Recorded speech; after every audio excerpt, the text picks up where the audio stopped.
Peace be with you. Friends, our first reading is one of my favorites in the Old Testament. It's a kind of hidden gem, and I've been drawing inspiration from it for years, sharing it in talks and retreats and so on. And it's one that's not, super well known. It's an odd little quirky tale. It has to do with Elijah and the widow of Zarephath. Typical of biblical narratives, it's very laconic, it's very understated. You never get in the Bible, hundreds of pages of character development and psychological exploration. You tend to get things suggested in very deft strokes, and this is a very good example of this. But let me give you a bit of background to understand the story for today. So Elijah, the great prophet, in some ways the greatest of Israel's prophets, has gone to King Ahab. He's challenged him because of Ahab's idolatry. When the king refuses to listen, Elijah pronounces that a great drought will descend upon the land. Now, I'm from California. I know about droughts and how devastating they can be. What I want you to see, first of all, is this sort of thing is never arbitrary in the Bible, as though God is just in a bad mood and he's been offended, so he's going to send this arbitrary punishment. No, here's the formula. We have to unpack the symbols. Connection to God leads to life. Connection to God is like having a garden of flourishing life. When we sever the connection with God, what happens is drought, is lifelessness. So that's what's happened because of the idolatry of King Ahab, which is spreading to the country. Well, Elijah himself, like everybody else in the country, falls victim to the drought.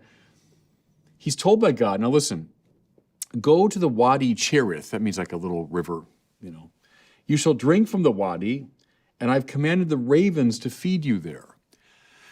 Okay, what's going on?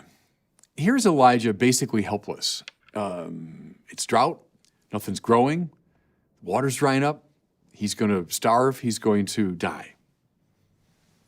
But he trusts in the Lord, not in his own resources, but he trusts in the Lord. And the Lord promises that he will care for him. And so indeed he drinks, and the ravens do indeed come and feed him. Here's a great spiritual lesson, everybody.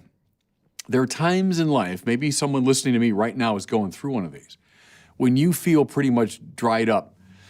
The sources of life, they're no longer there. You're worried. How are you going to survive? Maybe not in the physical sense, but in the psychological and spiritual sense. How is God feeding you?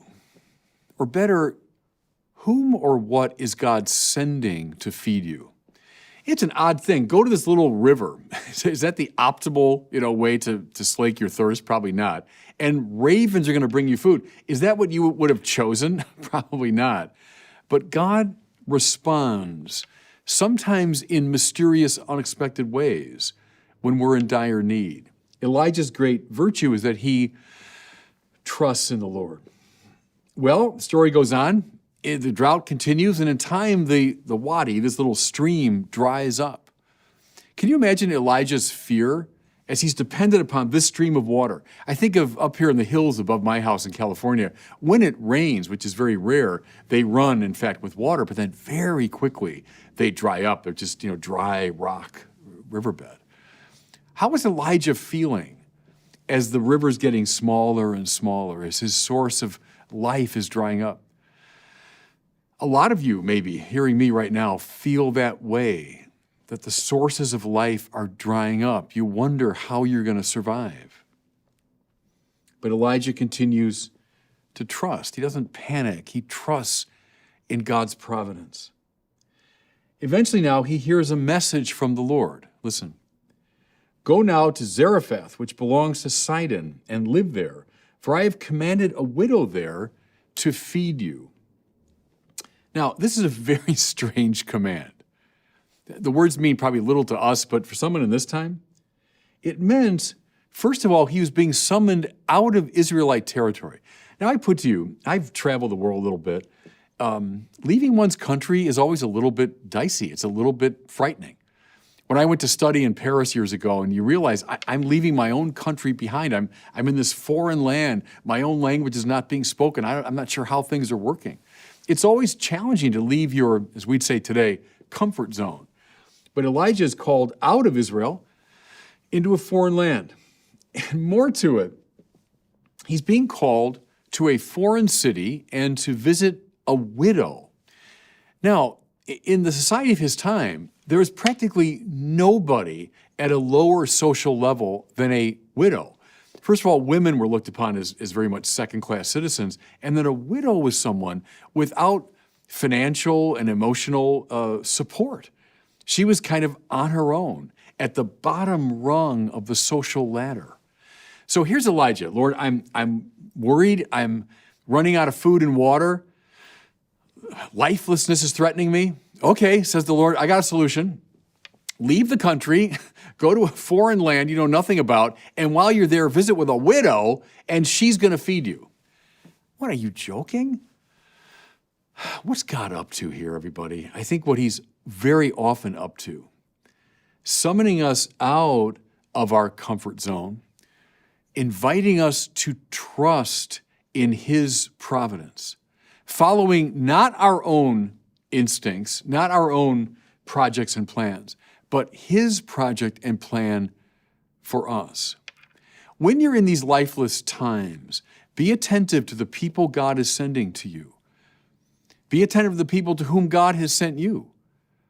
It's not your life and your projects, but God's project for you. Think too, everybody, how often in the Bible, the great heroes of salvation history are called out of their comfort zone. Moses is a prime example, called out of Egypt into the desert. But time and again, it's the summons to trust. So Elijah makes his way to Zarephath and the widow. So everything I've said to this point is an introduction to our reading for today. That's the setup for what we read at Mass. Listen. So Elijah comes upon the widow in her town. Like everybody else, she's suffering the effects of the famine. And mind you, we're in ancient times. There was no social means of support. There were no government programs to help the poor, especially if you're a widow and you're running out of food and water. You're in pretty desperate straits. And that's the shape that she's in. Well, the prophet, trusting in God's command, goes up to her and he says, look, I need a drink of water and a morsel of bread. And here's her response. As the Lord your God lives, I have nothing baked, only a handful of meal in a jar and a little oil in a jug. She's down to her last food, her last resources. And then, just to rub it in, she specifies, you know what I'm doing? I'm going right now to gather some sticks to prepare a fire, and I'll make a meal for my son and myself, and then we're going to die. In other words, she's at the absolute, total limit of her resources. And Elijah must be thinking, this is the woman to whom I've been sent to solve my problem of starvation? This is the most unlikely, crazy solution you could imagine. But he trusts. Again, everyone, especially those who are suffering right now, those who are going through a rough time, a time of drought, to trust in the Lord's providence, the people to whom he sends you, the people he sends to you, to trust. And so Elijah, hoping against hope, you might say, almost in a wild fantasy, he says, go and do as you propose, but first, bring me a little cake. Well, I've always felt that line is something almost out of Mel Brooks. There's something very Jewish in its humor. Imagine the woman saying, look, buddy, I just told you I'm dying here. We're making one more meal, and then I'm going to die. And you're asking me to make you a cake? We have these two desperate people meeting. Elijah, who's got nothing, sent to the widow who has next to nothing. But at that decisive moment, trusting in what the Lord has called them to do, he asks her to give. And now this is the spiritual fulcrum, everybody. This is where the story really turns. So she trusts. Okay, I'll do as the prophet asks. And she does prepare him this little cake. And then we hear marvelously that the oil and the flour do not run out. She gave away the very little she had and then found her resources multiplied. Yes, enough food now to sustain her and her son and the prophet. Why did it work? Because at the moment of truth, both these desperate people trusted in the Lord. And with Elijah's prompting, the widow of Zarephath stumbled upon, I've often talked about it, what John Paul II called the law of the gift. You want to sum up this story spiritually? It's right here.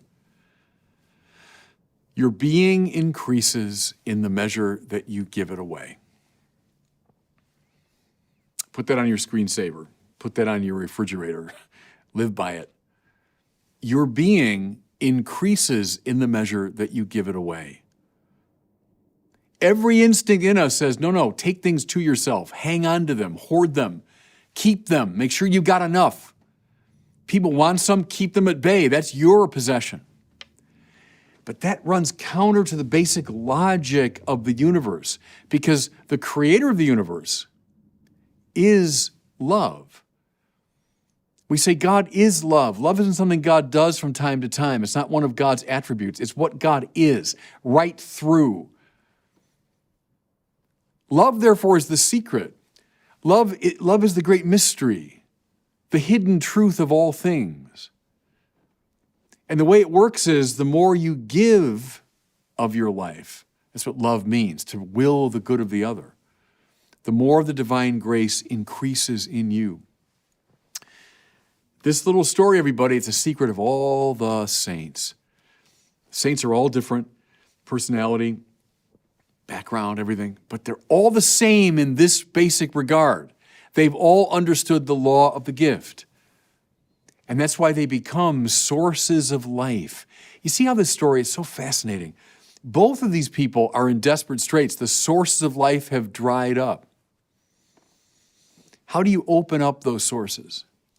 Is you give even the little that you have, and you'll find it increasing in you 30, 60, and 100-fold, as Jesus put it. So, spiritual lessons.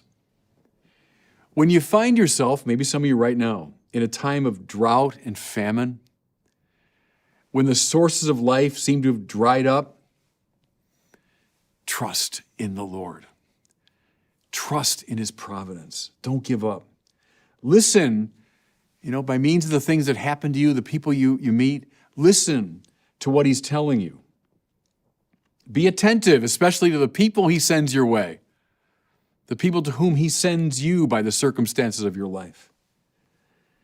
And then, when you're in your greatest distress, give in love even the little that you have. And you're going to find that the resources don't dry up. In fact, they multiply. Again, maybe especially those who are going through a dry time. I want you to hold in your mind's eye now these two figures, Elijah and the widow, and how together they discover the law of the gift. And God bless you.